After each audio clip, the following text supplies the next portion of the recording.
Hello বন্ধুরা, manga explore BD চ্যানেলে সকল এনিমি ফ্যানদেরকে ডিজাস্টার হিরো রিটার্ন পর্ব 2 এর স্বাগতম জানাই। পর্ব 1 আমরা সেখানে দেখেছিলাম যে লিজিয়ন ফেরত হয়ে যায় এবং এরপরে পর্ব 2 এখান থেকে শুরু হচ্ছে, যেখানে একটা অনেক বড় বিল্ডিং দেখে এবং এই বিল্ডিং এর মধ্যে একটা মিটিং চলতেছে, ইমার্জেন্সি মিটিং, এবং সেখানে একটা ইম্পর্টেন্ট মিটিংও হয়। এখানে আমরা দেখি যে সেখানে লাইভ ভিডিও করা হচ্ছে এবং একটা ক্যামেরা সেখানে ছবি তুলতেছে এবং সেখানে পিছন থেকে কেউ একজন বলে ইয়াং নেম।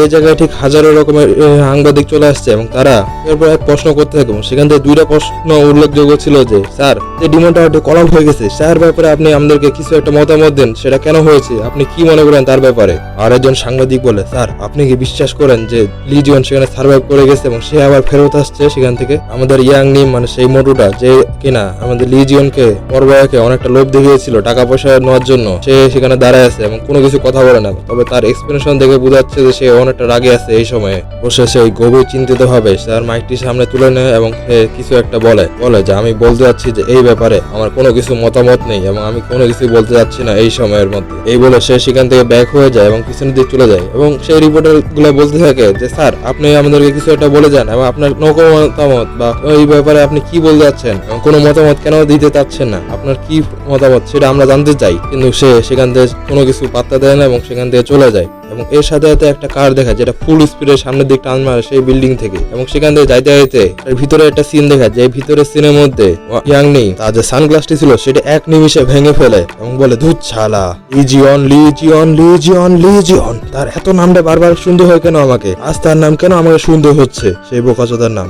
ওই বোকাচোদা ওখানে বাঁচা যায় তাহলে আমার তো অবস্থা খারাপ হয়ে যাবে। তবে সেই মারাত্মক রকমের ডেঞ্জারাস লেভেলের একটা ডিমন টাওয়ারের মধ্যে এই 20 বছর যাবৎ সার্ভাইভ করা কোনো মানুষের পক্ষে ইম্পসিবল একটা কাণ্ড। এরপর সে দাঁত খেলাইতে থাকে এবং এই অবস্থায় তার শার্টের পকেটের মধ্যে হাত দেয় এবং সে অনেকটা চিন্তিত দেখা যাচ্ছে। এই সময়ের মধ্যে বলা যে সেখানে 10,000-এরও অধিক ব্ল্যাক কালারের মস্টার রয়েছে এবং সেই টাওয়ারের সকল মস্টার গুলো একাই কেউ ডিফেট করতে পারবে না। আমরা সেই ক্রিমসন আইডি জিওনের কাছ থেকে নিয়ে কোনো নতুন ভাবে সেখান থেকে বের হতে পেরেছিলাম, এটা একটা নিজেদের মধ্যে একটা মিরাক্কেল ছিল। তবে এটা কোনোভাবে পসিবল না যে সেখানে কোনো একজন সার্ভাইভ করে যাবে। আমার তো মনে হয় তার বডির একটা টুকরো আর এই দুনিয়ার মধ্যে অস্তিত্ব নাই সেখানে, এবং সে তো 12 জন সেন্টের মতো কোনো গডের ব্লেসিং ও প্রাপ্ত হয়নি। এরপর সে আবার একটু ডিপে চলে যায় এবং বলে, কিন্তু যদি সে সার্ভাইভ করে যায় তাহলে কি হবে? এরপর সে নিজেকে শান্ত করার চেষ্টা করে এবং সেই ধোঁয়াটি সামনের দিক ছেড়ে দেয় আরাম করে, বলে তাহলে সবকিছু ওভার হয়ে যাবে। এই সময় তাকে চিন্তাতে অনেক বেশি দেখাচ্ছে এবং সে অবস্থা অনেকটা খারাপ আমরা দেখে বুঝতে পারছি। আর এর সাথে সিন শিফট হয়ে যায় আমাদের মেন ক্যারেক্টারের কাছে, যেখানে জিওন টাচ ফোন প্রথমে দেখে বা স্মার্টফোন প্রথমে দেখে অনেকটা খুশি হয়ে যায়, বলে ও আচ্ছা তাহলে এটা এইভাবে করা যায় এবং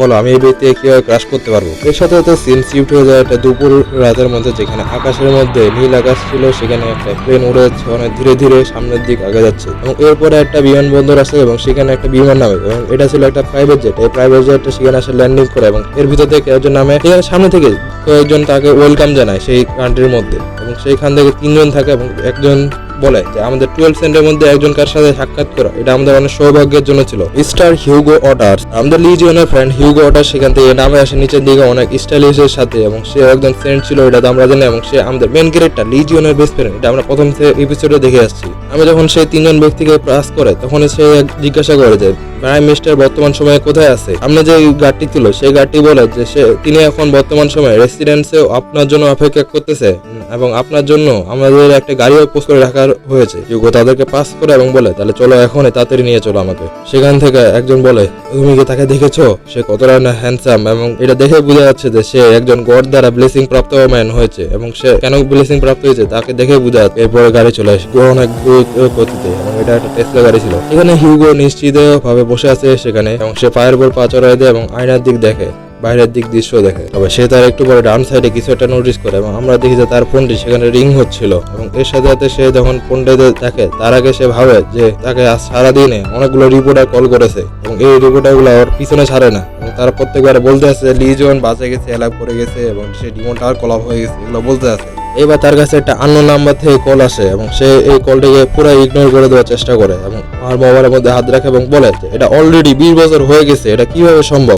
আমরা দেখি যে সেখানে আইফোনটা সাইলেন্ট করে দেয় এবং সেখানে রেখে দেয়। এরপর একটা রাগের সাথে তার মুখটি ঘুরিয়ে নেয় পিছনের দিকে এবং মনে করতে থাকে সেই দিনকার কথা যেখানে সে বলেছিল যে হিউগো তুমি আগামীকাল মারা যাবা। এরপর জীবন রিপ্লাই দেয়, আরে তাকে কি বলতে যাচ্ছ যে আমি মারা যাবো না, তুমি আমাকে মারবা? এরপর সে আবার বলে যে সেই ডিমন টাওয়ার রেডের মধ্যে আমাদের দুইটা টিম হয়েছিল, যেখানে একটা টিম ডিমন টাওয়ারের ভিতরে ক্রিমসন আইকে হত্যা করতে গেছিল এবং আরেকটা টিম সে বাইরের মনস্টার গুলোকে হত্যা করতেছিল। এবং আমি জীবনের রিকোয়েস্টের কারণে বাইরের যে টিমটি ছিল সেখানকার সদস্য হয়েছিলাম এবং আমি এটার জন্য দোয়া করতেছিলাম যে আমার গড যেটা বলেছিল সেটা যাতে ভুল হয়ে যায় এবং জীবন যাতে সেফলি রিটার্ন হয়ে আসে। কিন্তু কিছুক্ষণ পরে সে কোনো একটা অ্যান্সার শুনে অনেকটা অবাক হয়ে যায় এবং বলে, কি জীবন আপনাদের সাথে ফেরত আসেনি? এটা কিভাবে সম্ভব? হিউগো বলে যে সেই সেন্ট গুলো জীবনকে ছাড়াই সেখানে একা একা চলে আসছিল। জীবনের একটা বড় টুকরা মানেনি, তারা শুধুমাত্র সেই ক্রিমসন আইয়ের যে মাথারি ছিল সেটি নিয়ে সামনের দিকে আসছিল। সেখানে থাকা সামনের জন বলে, আমাদের অ্যাচিভমেন্টকে এখন বর্তমান সময় একনোলেজ করা হবে সারা দুনিয়ার মধ্যে। ডার্কনেস থেকে একটা হাত আসে একটা কারণের উপর, সেই কারণটাকে দখল করে নেওয়ার জন্য। সেই রেডের মধ্যে যে 12 সেন্ট আমরা বাঁচা গেছিলাম তার আমরা হচ্ছে হিরো হিসেবে গোটা ওয়ার্ল্ডের মধ্যে ডিক্লেয়ার করে দেওয়া হয় এবং আমাদেরকে পাওয়ার এবং অথরিটি দান করা হয়। এরপরে দেখা যায় যে হিউগো হঠাৎ এখানে হাসপাতালের মধ্যে ভর্তি আছে এবং তার অবস্থা অনেকটাই খারাপ। সেই রেডে গিয়েছিল যে সেখান থেকে, এবং সে মলিন নামে একজন সেন্টকে বলছিল যে আমি কোনোভাবে বিশ্বাস করবো না যে জীবন মারা গেছে এবং আমি একটা রিকোয়েস্ট অর্ডার জারি করতে চাই যে তাকে জন্য একটা সার্চ টিম বাইর করা হোক। মলিন সেন্টটি উত্তর দেয় যে আমরা এটা কোনোভাবে করতে পারবো না, আর তুমি তো জানো যে সেই টাওয়ারের মধ্যে থেকে কত ধরনের মনস্টার বা ক্লাইমেট এই সময় বাইর হয়ে আসতেছে। তুমি যদি মনে করো যে লিজন সেখানে সার্ভাইভ করে গেছে তাহলে এটা একটা গাধার মতো হবে। তুমি যদি এত চিন্তিত হও তাহলে তুমি কেন নিজে যাও না সেখানে খুঁজে বের করার জন্য? কিন্তু সেটা মানে হবে যে এই দুনিয়ার মধ্যে আর 11 জন সেন্টই বাঁচা থাকবে, কারণ বাকিরা তোমার উপর। আর আমরা দেখি যে এটা শোনার সাথে সাথে হিউগো অনেকটা রেগে যায়, তবে সে দেওয়ালে পিঠ থেকে যায়, সে কিছু করতে পারে না সেই সময়। এটি আবার বর্তমান সময়ের মধ্যে ফিরে আসে এবং সেখানে হিউগোকে অনেকটা চিন্তিত দেখে এবং সে সামনে আয়নার দিক দেখায় এবং সে মনে মনে বলে যে এটা কোনোভাবে হতে পারে না যে সে যতটাই স্ট্রং হোক না কেন তার সেখানে সার্ভাইভ করা অনেকটা পসিবল হবে না বা ইম্পসিবল টাইপের, এবং এটা অনেকটা লেট হয়ে গেছে তাকে বাঁচানোর জন্য। জীবন এরপর সে জীবনের একটা আবছা ছবি মনে করতে থাকে তার ব্যাগ থেকে, এবং এর সাথে তার সামনে বা চেয়ার যেখানে বসেছিল তার সামনে একটা স্ক্রিন আসে এবং সেই স্ক্রিনের মধ্যে একটা ইমার্জেন্সি কল আসে এবং সেই কল থেকে একজন বলে যে মিস্টার হিউগো, এটা প্রাইম মিনিস্টারের পক্ষ থেকে আপনার কাছে একটি কল আসছে। এরপর হিউগো কলটি রিসিভ করে নেয় এবং সেই কলটি থেকে প্রথমে বলে যে হিউগো আপনি কি আমাকে শুনতেছেন? হিউগো বলে হ্যাঁ, কি হয়েছে বলো। এরপর সেখানে প্রাইম মিনিস্টার এবং বলে যে তুমি তো বর্তমান সময়ে নিউজটি শুনেছো রাইট, এটাই যে হচ্ছে ডিমন টাওয়ারটি পড়ে গেছে। হিউগো অনেক চিন্তিত সাথে সে মাথায় হাত দিয়ে এবং বলে হ্যাঁ আমি এটা শুনেছি এবং আবার একই নিউজ আমাকে দিচ্ছেন। এরপর আবার তার সেই ফোনটা দেখে এবং সে সামনের দিক দেখে বলে আমি দুঃখিত প্রাইম মিনিস্টার, কিন্তু আমি নিজেকে বলে দিয়েছি আগে যে লিজিয়ন সেখানে মারা গিয়েছে এবং আমি এটি হার মেনে নিয়েছি। জিওনার এই সময় এই দুনিয়ার মধ্যে নেই, সেই টাওয়ারের মধ্যে সে তখনই মারা গিয়েছে এবং সেই ইনসিডেন্টে হয়তোবা জীবনের ফলোয়াররা রয়েছে তাদের দ্বারাই সম্ভবত করা হয়েছে। আর যদি আপনি এটা প্ল্যানিং করেন যে এই ইস্যুকে কাজে লাগে আপনি আপনার ইলেকশনের যে ভোট রয়েছে সেটিকে আরো বৃদ্ধি করতে পারবেন, তাহলে তখন এই হিউগোকে থামিয়ে দেয়। সেখানে প্রাইম মিনিস্টার বলে না, আমি এই ব্যাপারে কোনো কিছু বলতেছি না তোমার কাছে, আমার কাছে বর্তমান সময়ে যেটা নিউজ আছে এটা বলার পর প্রাইম মিনিস্টার একটা ডার্ক ফেস বানায় এবং অনেক সিরিয়াসলি রূপের সাথে তার দিক তাকায় এবং বলে কোরিয়ান গভর্নমেন্ট থেকে একটু আগে যে কলটি তোমার কাছে রিসিভ হয়েছিল, যে কলটা মাত্র কিছু মিনিট আগে তোমার ফোনের মধ্যে রিং হয়েছিল, সেই কল লাইন। এটা শোনার সাথে সাথে হিউগোর মনে একটা আলাদা ভাব চলে আসে এবং সে বুঝে উঠতে পারে না কি হচ্ছে এবং সে বলে কি রিং করেছিল। এরপর প্রাইম মিনিস্টার বলে এটা লিজিয়নের এক্সক্লুসিভ কল লাইন ছিল। এটা শোনার সাথে সাথে হিউগোর উপর একটা হাজার রকমের প্রেসার পড়া শুরু হয়ে যায় এবং তার চেহারার এক্সপ্রেশন সম্পূর্ণ এক সেকেন্ডের মধ্যে নিমিষে পরিবর্তন হয়ে যায়। সে এই টাইমে কোনো কিছু বুঝে উঠতে পারে না যে এখন কি হলো। তার এই সময় সেন্স কাজ করা বন্ধ করে দিচ্ছে এবং সে তার ড্রাইভারকে অনেক স্পিডের সাথে বলে থামাও গাড়িটা এখনই, তাদের ইমিডিয়েটলি। এরপর সে তার মুখটি করে নেয় এবং চিন্তিতের সাথে বলে যদি সেই ঘটনাটি রিয়েল হয় তাহলে গাড়ি থামাও। ড্রাইভারটি বলে ইয়েস স্যার, এবং এই বলে ফুল স্পিডের সাথে ব্রেক করে দেয় এবং টায়ারটিও সেখানে স্পিডে ঘেঁষা খাচ্ছে। হিউগো বলে যে আমাকে বলিও না যে সেই কল্যাণটি এখন এসেছিল, সেটি এখনই পাইছিলাম যে সেই কল্যাণটি। এরপর সে তার পাশে থাকা মোবাইলটি তাড়াতাড়ি খোঁজা শুরু করে দেয় এবং তার যে আইফোনটি ছিল সেটি পাশেই ছিল তার, সে তার মোবাইলটি সামনে করে এবং সামনে দেখা যায় যে সেখানে 30টা মিস কল উঠে আসছে, যেটা দেখার পর তো তার হাত কাঁপা শুরু হয়ে যায় এবং সে সামনের দিক দেখে যে কি সেই মিস কল গুলো। এরপর সে কোনো কিছুই ভাবে না, ডাইরেক্ট সেই নাম্বারটির মধ্যে ক্লিক করে দেয় এবং কল দিয়ে দেয় এবং সেই কলটি র্যাং হওয়া শুরু হয়ে যায় এবং সে যখন এই ফোনটি কানের কাছে আসে সেখানে একটা আওয়াজ আসে, এই তাকেশু আমি তোমাকে খুঁজে বাইর করবো এবং তোমাকে হত্যা করব, গুড লাক। এবং এই আওয়াজটা শোনার পর তো হিউগোর তার পাশে অন্ধকার হয়ে যায়, চারদিকে ফ্রিজ হয়ে গেছে, ঠিক এরকম মনে করে সে। সে মনে মনে বলে যে এই ভয়েসটা এটা সেটাই অ্যাকচুয়ালি লিজিওনে। এরপর হিউগো বলে তাড়াতাড়ি গাড়ি ঘোরাও এয়ারপোর্টের দিকে, আমাকে সেখানে এয়ারপোর্টে যাবো এখনই। তো ড্রাইভারটা বলে যে মিস্টার হিউগো, আপনার যে ইংল্যান্ডের মধ্যে যে বিজনেস প্ল্যান ছিল সেটা কি হলো? তো বলে যে সেই ব্যাপারে ধ্যান দেওয়ার দরকার নাই, এখন তাড়াতাড়ি করে ব্যাক করে নিয়ে চলো আমাকে সেই এয়ারপোর্টের মধ্যে, একটাও কোনো কথা হবে না। ড্রাইভারটি বলে ইয়েস স্যার। এরপর গাড়ি টান মারে এয়ারপোর্টের দিকে। আবার সিন শিফট হয়ে যায় সেই রেস্টুরেন্টের মধ্যে। এখানে আমাদের হিউগো তার মোবাইলের দিক দেখে আমার একটা ডেভিল টাইপের স্মাইল দেয় এবং বলে ও তাকে সে বর্তমান অনেক বড় হয়ে গেছে এবং সে এটাও শিখে গেছে যে কিভাবে আমার কলগুলো ইগনোর করতে হয়, খালি পায়ে ওকে একবার। এরপরে রনি একটু দাঁড়ায় এবং বলে তুমি এতক্ষণ যাবত কাকার সাথে কথা বলার চেষ্টা করতেছো? হিউগো বলে কি তুমি দেখতে চাচ্ছ? হিউগোর তার মোবাইলটি একদম চোখের সামনে নিয়ে আসে এবং বলে আচ্ছা তাহলে তোমরা এটাকে স্মার্টফোন বলো, এটা তো অনেকটাই ইন্টারেস্টিং। এরপর জীবন বলে যে এটা 2005 সাল ছিল যখন আমি সেই টাওয়ারের মধ্যে গিয়েছিলাম, আর এই মোবাইলের মানে বর্তমান সময় 2025 বছর নাকি। এই ওয়ার্ল্ড তো বর্তমান সময় অনেকটা ইন্টারেস্টিং প্লেস হয়ে গেছে। রনি বলে কি এটাই তোমার জীবনের ফার্স্ট টাইম স্মার্টফোন ইউজিং করার? আমি তোমাকে বলে দিই যে তুমি এখানে অনেক কিছু ভাবে ইন্টারনেটও ইউজ করতে পারবে এবং সেখানে খবরও নিতে পারবা। তুমি বলে কি খবর? তাহলে তুমি কি এরকম আর্টিকেল গুলো পড়াতে পারবা লিজিয়নের ব্যাপারে বর্তমান যেগুলো চলতেছে? এরপর রনি তার হাতটি সামনে করে এবং বলে হ্যাঁ তুমি চাইলে এখানে কিছু আর্টিকেলও পড়তে পারো লিজিয়নের ব্যাপারে বর্তমান সময় যেগুলো ট্রেন্ডিং এ রয়েছে, এবং যদি তুমি এখানে ক্লিক করো তাহলে এরপরে তার সামনে অনেকগুলো আর্টিকেল চলে আসে একের পর এক। সে বিভিন্ন আর্টিকেল গুলো পড়তে থাকে এবং বলে ও হো। এরপর জীবন বলে ওই কমেন্ট গুলো তো অনেক ছোট, এবং সে একের পর এক কমেন্ট সেখানে পড়তে থাকে এবং সেখানে কমেন্ট গুলোতে কেউ কেউ লিজিয়নের সাইড নিয়েছে এবং কেউ কেউ লিজিয়নের দুর্নাম করেছে। যেখানে একজন বলেছিল লিজিয়ন একটা আনইউজফুল পারসন, যে কিনা সেই ডিমন্ডার কোনো কিছু করতে পারেনি, এবং বাকি 12 জন সেন্ট মিলে সেই ক্রিমসন আগে ডিবেট করেছে এবং তার মাথায় নিয়ে আসছে। যেটা দেখার সাথে সাথে জীবন অনেকটা রাগে যায় এবং সেই থেকে রনি চিন্তিত হয়েছে এবং বলে যে আমার ফোন। জীবনের তো রাগে অবস্থা খারাপ হয়ে যায় এবং সে বলে এই বোকাচোদা সেই ক্রিমসন আইগের মাথার আগে কে নিয়েছিল? শালা মাদার। আর একজন ছিল যে কিনা পিছন পাশে পালিয়ে গিয়েছিল বোকাচোদার মতো।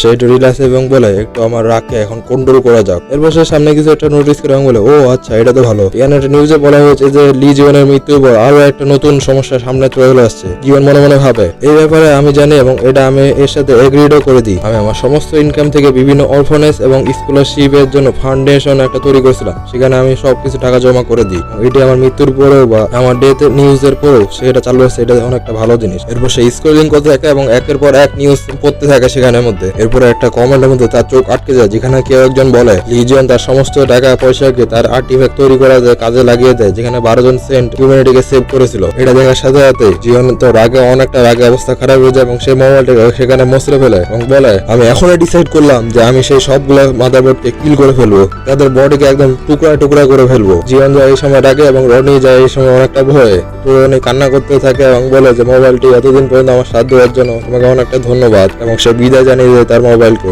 জীবন একটু রিল্যাক্স হয়ে যায় এবং বলে যে এখন আমার কি করা উচিত। জীবন মনে মনে হবে যদি আমি এখন অ্যানাউন্সমেন্ট করে দিই যে আমি রিটার্ন হয়ে গেছি, কিন্তু আমি তো এখন বর্তমান অনেকটা ডিফারেন্ট দেখাচ্ছি এই 20 বছর আগে ঠিক আমি যেরকম দেখাতাম তার থেকে। আর আমি যদি এই লোকাল যে বলি যে আমি লিজিয়ন, তাহলে সেখানকার সাধারণ জনগণ আমাকে তো পাগলা ভাববে। আমার তাই কিছুদিন চুপ থাকা দরকার এবং আগে সেই সেন বকাচোদা গুলার একটু টেক কেয়ার করে নি আগে। আর এদিকে রনি তার ফোনটি নিয়ে কাঁদতেছে এবং বলতেছে আমাকে এখন আরেকটা ফোন কিনতে হবে, এবং হারু তাকে সান্ত্বনা দিচ্ছিল, কিন্তু সেখানে পিছন থেকে একটা রেড কালারের অরা ফিল হয় সেখানে এবং তার দিকে স্তব্ধ হয়ে যায় এবং সেই অরাটি ধীরে ধীরে আমাদের মেন ক্যারেক্টার জীবনের দিক আগাচ্ছিল। এর সাথে সাথে জীবনের কাছে একটা নোটিফিকেশন আসে যে কেউ একজন আপনাকে দেখতেছে। জীবনের চারপাশে সেই অরাটি ছিল এবং জীবন মনে মনে হবে যে এই প্রেজেন্টটা তো মনে হচ্ছে। এরপর জীবন ফুল স্পিডের সাথে সেই রেস্টুরেন্ট থেকে বের হয়ে যায় এবং পিছন থেকে রনি জিজ্ঞাসা করে যে হিয়ং তুমি কোথায় যাচ্ছ এখন? জীবন বলে কিছু ফ্রেশ এয়ার খাইতে যাচ্ছি বাইরে। আর এরপরে জীবন সামনে বাইরে চলে আসে এবং তার সামনে ভেড়ার আকৃতি কোনো ডিভাইন বা স্পিরিট চলে আসে তার সামনে, এবং সেখানে অনেকগুলো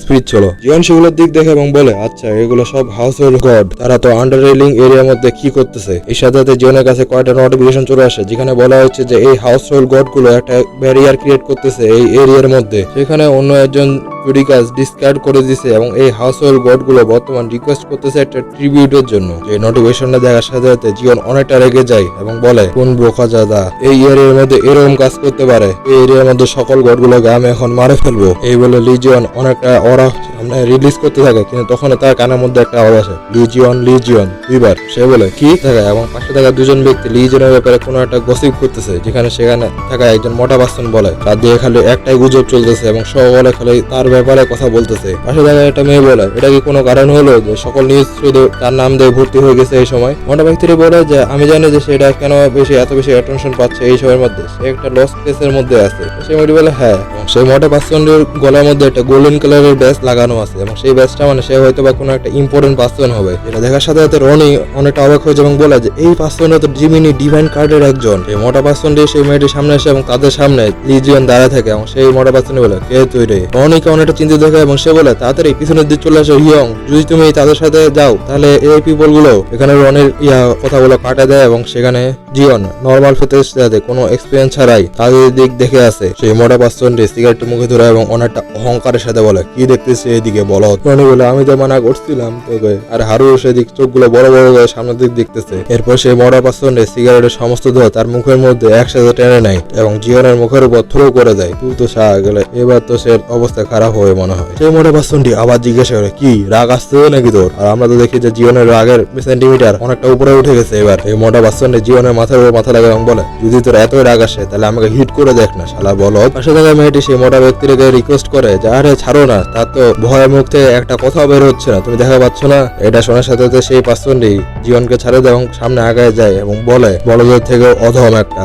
একটু পর সামনে যেতে যেতে বলে যে লুজার একটা এমন ভাবে প্রেজেন্ট করতে যে সে লিজিয়ন। এই মেয়েটি বলে হ্যাঁ এটা সত্যি। সেই পার্সনটি একটা কথা বলে যে সেই ব্যক্তিগুলো একটা উইকেস্ট সেন্টকে এত বেশি লাইক করে কেন? তারা একজন মিথ্যা পার্সনকে একজন সেন্ট হিসেবে ঘোষণা করে দিয়েছে, এটা তো সামনাসামনি দেখা যায় না। এবং এই কথাগুলো সরাসরি আসে জীবনের মাথার মধ্যে লাগে এবং জীবন বর্তমানে অনেকটা রেগে যায়। এরপর রনি জীবনের কাছে আসে এবং বলে ইয়ং গুড জব তোমার এংরিকে হোল্ড করে রাখার জন্য। এই ব্যক্তিরই জিমির একজন ইম্পর্টেন্ট পার্সন ছিল যে কিনা একজন এ র্যাঙ্ক কিংবা তারও উপরে অবস্থান করে, কিন্তু জীবন তখনই তাকে ডাক দিয়ে উঠে। জীবন সামনে দিয়ে তাদের দিকে ডাক দেয় বলে এই তেলা পোকা। রনি আবার পাশ থেকে কান্না শুরু করে দেয় এবং বলে সে কি আমাকে কখনো শুনবে না? তারা দুজনে পিছনের দিক ঘুরে এবং একটা কোল্ড লুক দেয় সেই পার্সনটি বলে তেলা পোকা এবং সেই মেয়েটি বলে কি সে কি আমাদেরকে এখনই তেলা পোকা বলে ডাক দিল? জীবন অনেকটা ট্রিপি লুক দেয় এবং বলে এই দুইজন কাপল তোদের দুজনকে আমি বলতেছি কক্রোচ।